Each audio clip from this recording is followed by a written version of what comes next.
Voltamos para continuar discutindo stents. Stent, para quem não lembra, é uma molinha, igual quando ele abre, e fica igual uma mola de caneta daquelas, e desentope as artérias da gente.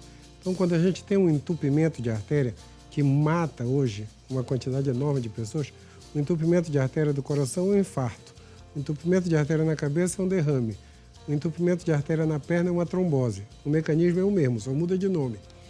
Hoje, a gente consegue tratar desentupindo essas artérias com uma molinha. Você coloca uma molinha montada num balão e nós fazemos isso aqui em Belém hoje, tanto no serviço público quanto no serviço privado. Nós temos hoje em Belém essa tecnologia igual no mundo inteiro.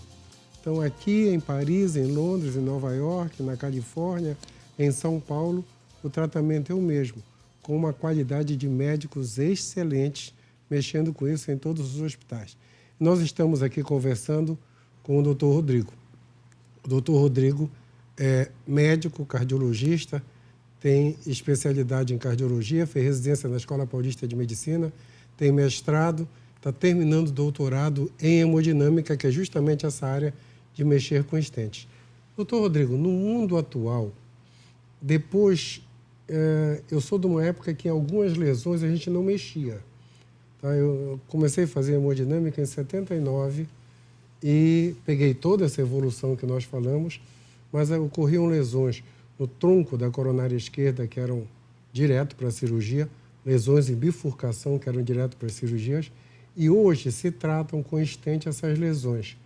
Esse salto de evolução é real? O resultado é muito bom quando comparado com cirurgia de antigamente? Então, a pergunta é muito interessante, professor, porque ainda temos algumas barreiras a serem ultrapassadas em relação a isso aí.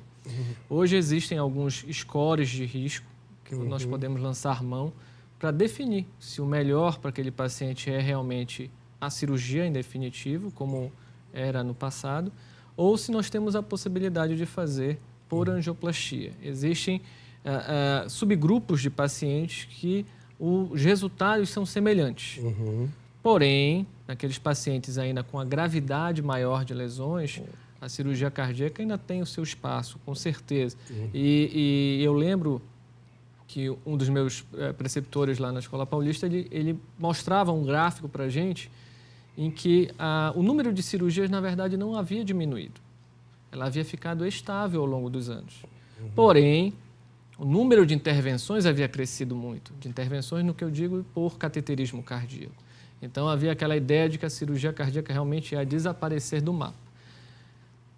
Em termos práticos, não, absolutos, digamos assim, né? Mas em termos relativos, óbvio que o número diminuiu bastante em relação ao que é feito de tratamento hoje em dia.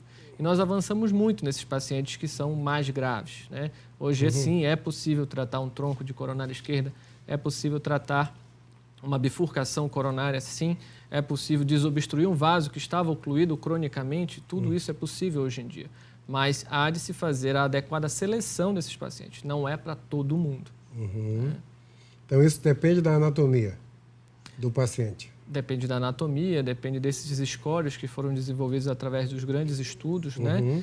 E ano passado se falou muito de um último estudo que falava em relação a tratamento de tronco de coronária, falando que era semelhante ao tratamento por via cirúrgica. Então, quando você oferece esse tipo de tratamento para o paciente, ele sempre vai tender a não querer abrir o peito. Ninguém quer ter o seu peito rachado no meio para fazer uma cirurgia. Porém, às vezes, esse é o melhor tratamento. Então, eu costumo dizer, inclusive, para os residentes com quem a gente tem contato no dia a dia, a pergunta nunca é, dá para fazer? Essa pergunta não cabe. Qual é o melhor para aquele indivíduo? Aí sim você pode dar uma resposta mais adequada. Porque dá para fazer qualquer coisa. O problema é se é o melhor para aquele indivíduo. Perfeito.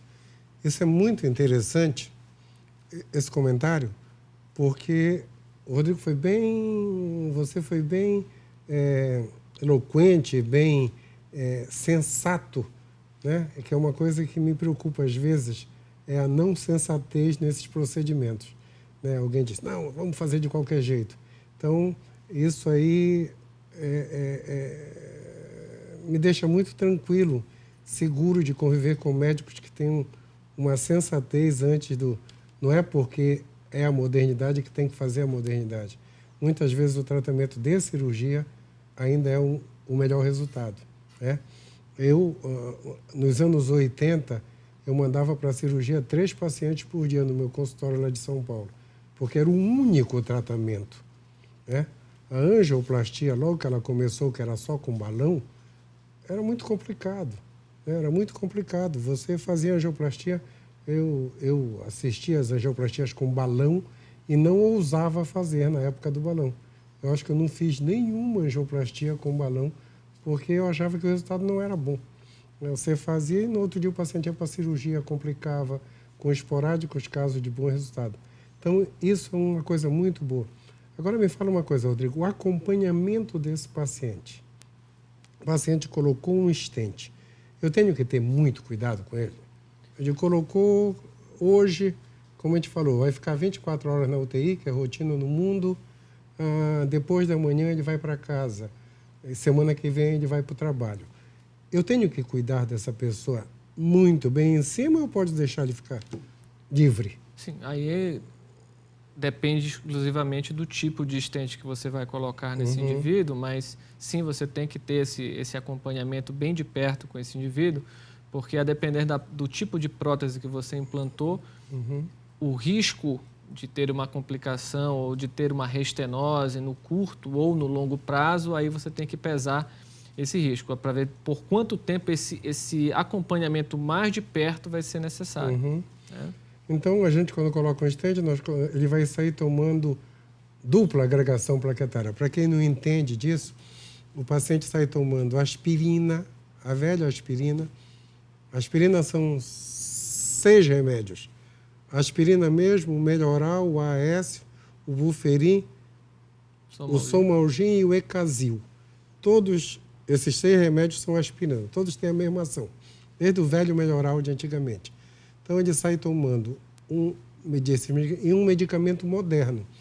O medicamento moderno, o mais moderno, é o ticagrelor.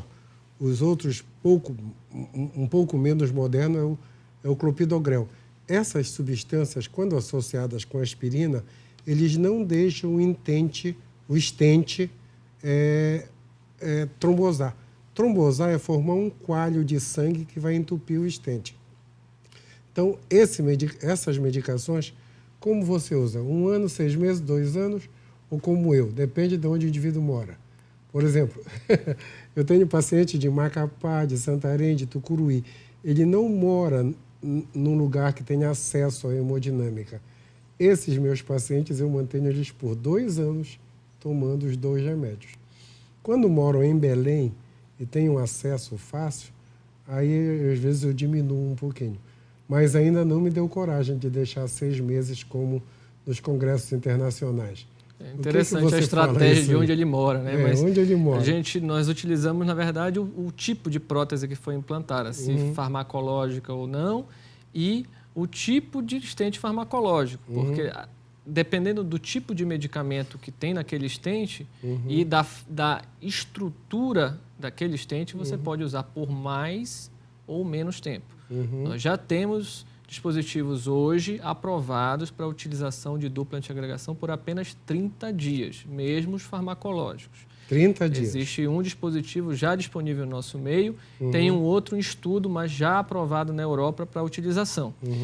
E aí, nós temos que abrir um parêntese aqui, porque pacientes que precisam ser submetidos a uma cirurgia, mesmo uma cirurgia não cardíaca, num curto espaço de tempo, essas próteses passam a ser uma opção muito interessante. Porque você posterga a cirurgia desse indivíduo por apenas 1 mês, consegue tratar efetivamente aquele problema coronariano, cardíaco, e depois libera esse paciente para uma cirurgia, muitas vezes até de grande porte, com maior tranquilidade e maior segurança. Isso é uma questão fantástica de evolução, né? Sem dúvida nenhuma. Isso é recente. Isso é recente. Isso é muito recente. Já é uma próxima revolução, digamos assim. Porque os primeiros stents farmacológicos necessariamente precisava se usar durante 12 meses pelo menos. Pelo menos. E hoje em dia estamos chegando aos 30 dias. Isso é uma coisa muito interessante, porque imagina, nosso dia a dia da medicina. Chega alguém que vai operar a vesícula, está grave, mas ele colocou um stent. Como ele colocou um stent há 2, 3 meses, ele está tomando aqueles remédios para não deixar o sangue coalhar lá dentro do stent. O termo médico é coagular. Mas aí ele precisa ser operado. De repente teve um acidente de carro, precisa ser operado. Ele vai sangrar mais que o normal. Então o cirurgião já tem que saber que ele vai sangrar mais. Um paciente tem que operar um câncer. Aí ele vem comigo para eu fazer a avaliação. Eu faço a avaliação e ele tem doença coronária grave. Se ele tem doença coronária grave, ele pode morrer durante a cirurgia do câncer por causa do coração. Então eu não posso liberá-lo para a cirurgia. Primeiro eu tenho que tratar o coração. Como acontece isso no dia a dia? Então primeiro eu tenho que tratar o coração para depois ele ir para uma outra cirurgia. Quando eu trato do coração, que eu coloco um stent, ele tem que tomar um remédio que quando ele for para outra cirurgia, ele vai sangrar mais. Então, isso era um problema enorme para nós.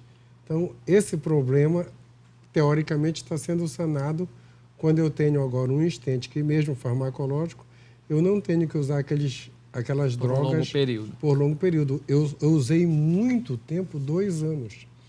Eu nunca tive um stent que trombosou. Mas eu usei muito tempo, 2 anos, até por causa do lugar onde o paciente mora. Aqui em Macapá, em Santarém, em Tucuruí, né? Eu já tive paciente de Palmas, muito distante da gente. A gente quer agradecer mais uma vez o espaço que o senhor nos deu para vir aqui tentar passar mais informações ao seu público, né? à nossa população, referente a esse tipo de procedimento. Hoje em dia, o seu hospital não precisa ser o aeroporto, pode ser um hospital na nossa cidade, todos eles equipados, tem médicos à disposição 24 horas para esse tipo de procedimento, tá certo? Uhum. Então, e os dispositivos de maior tecnologia que nós temos disponíveis no mundo, nós já temos em nossa cidade. Então, essa necessidade que existia, eu ainda escutei muito essa história durante a faculdade, de ter que pegar um avião e ir embora para São Paulo, isso já não é verdade. Então, a gente gostaria de deixar esse recado no final. Muito obrigado. Então, pessoal, estamos encerrando mais um programa Hora de Saúde. Tá? Na próxima semana a gente continua discutindo. Uma semana abençoada para todos.